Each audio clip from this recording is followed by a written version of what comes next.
Bienvenue sur la chaîne Histoire d'OVNI. Abonnez-vous à notre chaîne. Nous publions quotidiennement des histoires d'OVNI basées sur des faits réels. Soutenez-nous. Aimez-nous si vous appréciez ce que nous faisons pour vous. 24 février 1942. La côte ouest des États-Unis. 3 mois se sont écoulés depuis l'attaque de Pearl Harbor. Le pays est en guerre. La côte ouest s'attend à une invasion. À tout moment. À chaque seconde. 2 jours plus tôt, le 23 février, le sous-marin japonais I-17 avait tiré sur des plateformes pétrolières à Elwood, en Californie. C'était le premier bombardement du territoire continental des États-Unis depuis la guerre de sécession. Panique. Peur. L'ennemi était proche. Le soir du 24 février, à 19h18, les services de renseignement de la marine lancèrent une alerte. Une attaque possible dans les 10 heures. À 22h23, la sirène d'alerte aérienne retentit. La ville fut plongée dans le noir. Mais 21 minutes plus tard, la fin de l'alerte était donnée. Une fausse alerte. Les gens retournèrent au lit. Les enfants s'endormirent. La ville poussa un soupir de soulagement. Mais ce qui a commencé à 2h21 du matin le 25 février ne peut pas être qualifié de faux. Radar de la 37e brigade d'artillerie côtière, voyant vert à l'écran. Et soudain, un signal. Objet non identifié, 190 km à l'ouest. Cap sur la côte. L'opérateur radar se fige. Il se frotte les yeux. Il vérifie les réglages. Le spot ne disparaît pas. Il se rapproche. « Monsieur, nous avons un contact. » Silence. Puis, « Es-tu sûr ?»« Absolument, monsieur. L'objet est réel. Il fonce droit sur nous. » 2h25. Les sirènes résonnent dans la nuit. 1,5 million de personnes sont tirées du sommeil. Une fois de plus. Mais cette fois, les sirènes ne s'arrêtent pas. Elles hurlent, et hurlent, et hurlent. La ville est plongée dans une obscurité totale. Blackout.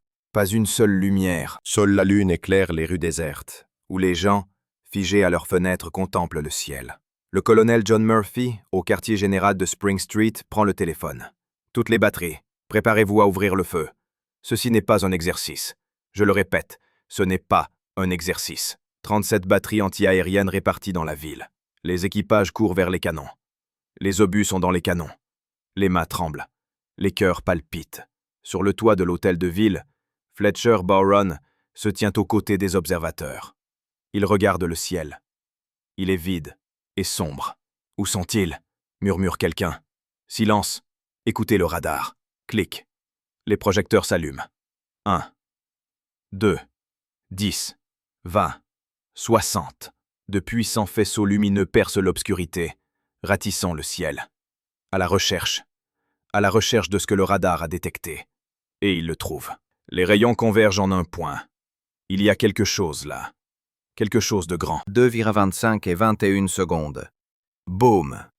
Le premier coup de feu s'ouvre. Le grondement fait trembler le sol. L'obus s'élève. 17 secondes de vol. Une explosion à 8000 pieds d'altitude. Un éclair orange vif dans le ciel. Puis le deuxième pistolet. Le troisième. Le cinquième. Le 10e.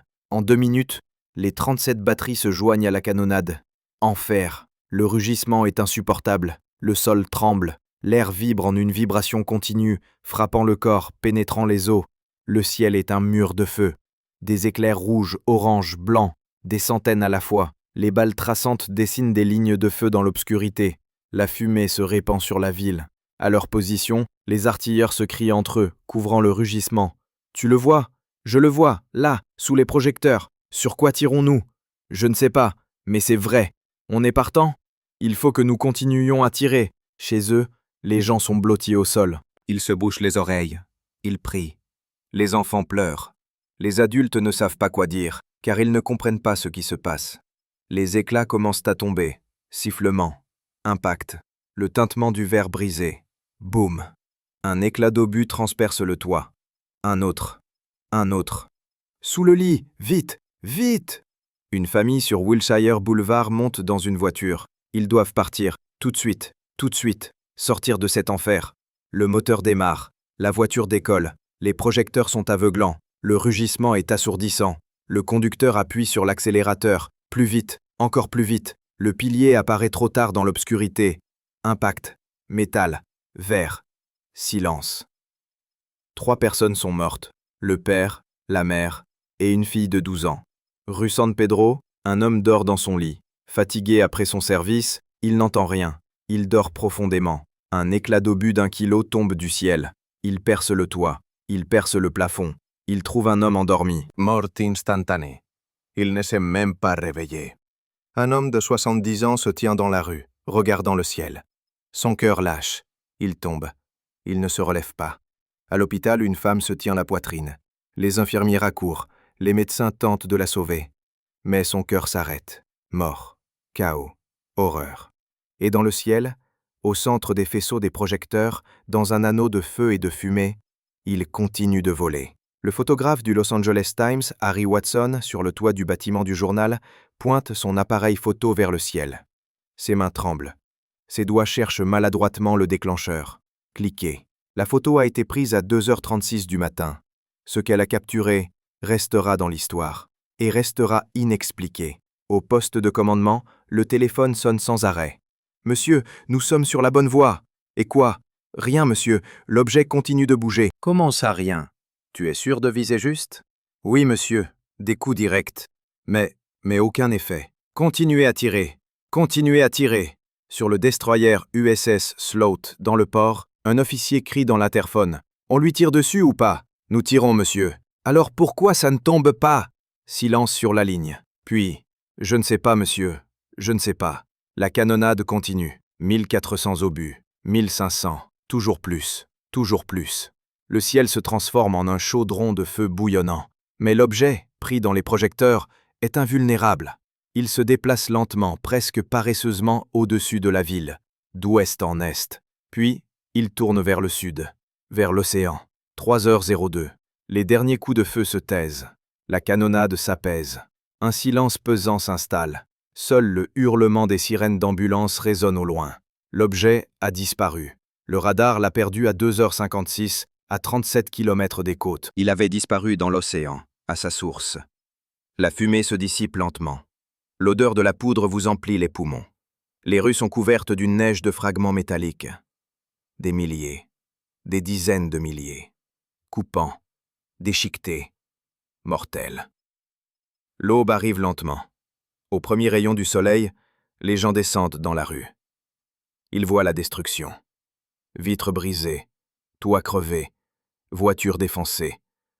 Et des éclats d'obus. Des éclats partout. 347 rapports de dégâts matériels. 63 personnes ont été blessées. 6 sont mortes. Et qu'ont-ils vu? Qu'y avait-il dans le ciel? Les chasseurs ont décollé à l'aube. Ils ont patrouillé jusqu'à 7h30. Rien. Ciel vide. Mais il y avait quelque chose cette nuit-là.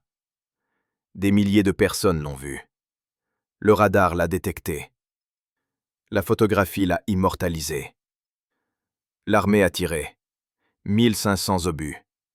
Et ils n'ont rien abattu. La partie la plus étrange commence.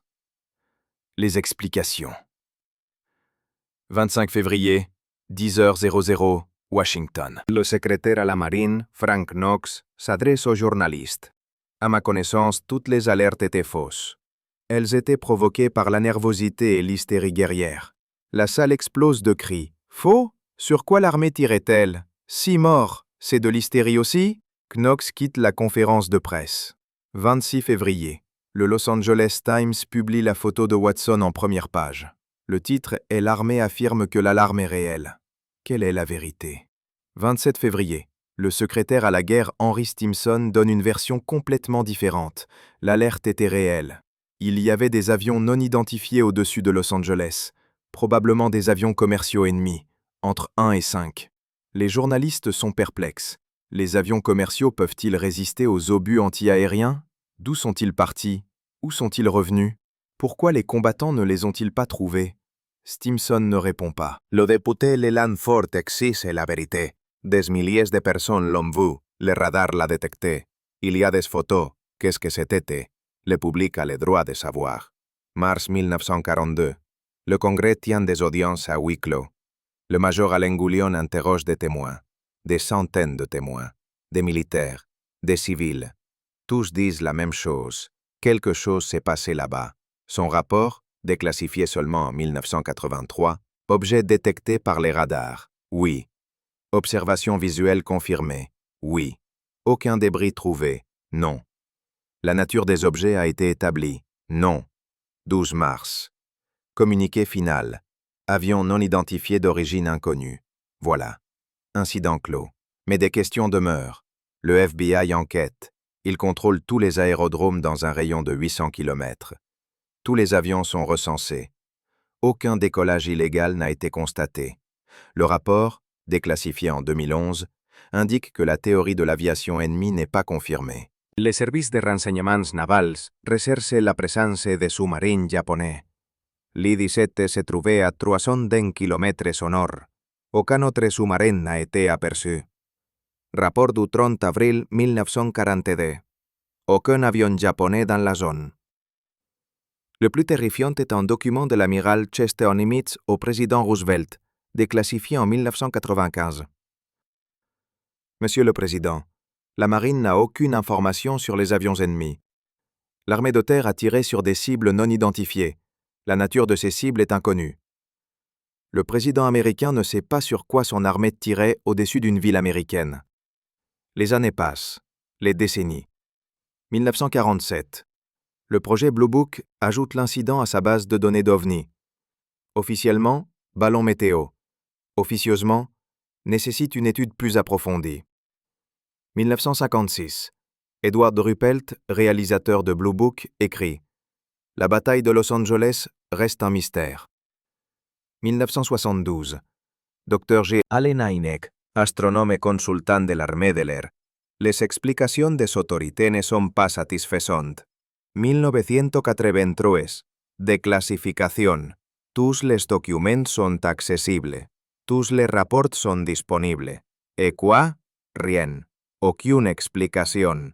1987. Analyse informatique d'une photographie. Université de Californie du Sud. Résultat. La photographie contient un objet de forme indéterminée. Ce n'est ni de la fumée, ni un effet de lumière. L'objet est réel. Quel était cet objet? Inconnu. 2011. Le FBI publie ses archives. Tous les documents sont en ligne. Tout le monde peut les consulter. Conclusion finale du FBI. La nature de l'objet n'a pas été déterminée. Plus de 80 ans se sont écoulés. Les faits sont irréfutables. Le 25 février 1942, un bombardement a eu lieu sur Los Angeles. 1400 à 1500 obus tirés. 6 personnes sont mortes. Les radars sont détectés des objets. Les photographies existent. Aucun débris trouvé. Aucun avion ennemi n'a été détecté. Les versions officielles se contredisent. Fausse alerte, mais les radars sont détectés des objets. Avions commerciaux, mais aucun aérodrome trouvé. Des ballons météorologiques, mais ils se déplaçaient contre le vent. Toutes les versions sont intenables. Une chose de mer, l'inconnu. Et c'est là le pire. Non pas que l'armée ait tiré, non pas que 6 personnes soient mortes, non pas les milliers de clados dans les rues. Le pire, c'est que 80 ans plus tard, nous ne savons toujours pas sur quoi il tirait. Il y avait quelque chose dans le ciel de Los Angeles cette nuit-là, quelque chose de réel, quelque chose vu par des milliers de personnes, quelque chose capté par un radar, quelque chose filmé par une caméra, quelque chose qui pourrait résister à 1500 tirs d'obus antiaériens, quelque chose qui est venu de l'océan et qui est allé dans l'océan, quelque chose dont la nature reste inconnue. Et c'est ce qui me tient éveillé la nuit. Si cela s'est produit en 1942, qu'est-ce qui empêche que cela se reproduise? Les dialogues de ce texte sont des reconstitutions artistiques pour des raisons d'atmosphère, mais tous les faits principaux, dates, événements, chiffres, déclarations officielles et documents sont entièrement documentés. Merci de votre écoute. Si vous avez aimé cette histoire, abonnez-vous à notre chaîne pour ne rien manquer. Dites-nous dans les commentaires si vous croyez aux ovnis. Avez-vous déjà vu quelque chose d'inexpliqué vous-même?